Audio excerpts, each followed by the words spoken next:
Denver is a Great Dane. He's a blue Great Dane. He's 150 pounds. He slobbers a lot. He sleeps a lot. That's pretty much all he does. What most people don't realize is that Great Danes are actually really good small space dogs. It's interesting because everyone thinks Great Danes take more, and they don't. He just mostly needs some room to lay down. That's his main priority, is where do I sleep? My name is Macy Miller. My name's James Herndon, and we have a Great Dane, a daughter, another one on the way, and we live in a tiny house. It's really easy to solve design problems on larger houses by just making a space bigger. To fit all the different functions into a small space, things really have to have multiple purposes or be able to work around each other.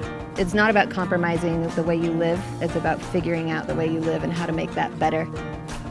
People kind of need to not only think about their top 3 priorities that they want to put in their tiny house, but how they live their day-to-day life. What's their average day like? And then how do these spaces want to relate to each other based off of how their day should function? So when I designed the tiny house, I designed it with 2 adults and a dog in mind, but with some room for growth. Since then, gosh, it's been 4 years almost since I started construction. We've got a daughter and a son on the way. And it just continues to grow and evolve to fit the needs of our family. We took Macy's tiny house and we completely built it from scratch, down to every little detail in SketchUp. Graphically, we were really trying to achieve something different than you would typically find in a set of construction documents or blueprints.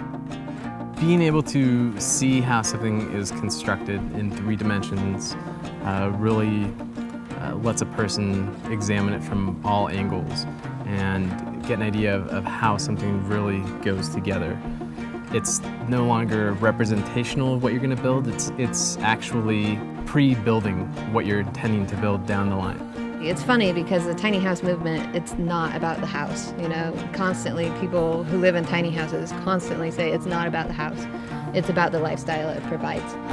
One of the major benefits that we get from the tiny house is that it's freed up a lot of expenses, so we can actually work less and spend that time with our family. We like to go for bike rides, sit on a patio downtown, bring Denver when we can. We go to the dog park often. He's got his regular dog buddies that we go play with.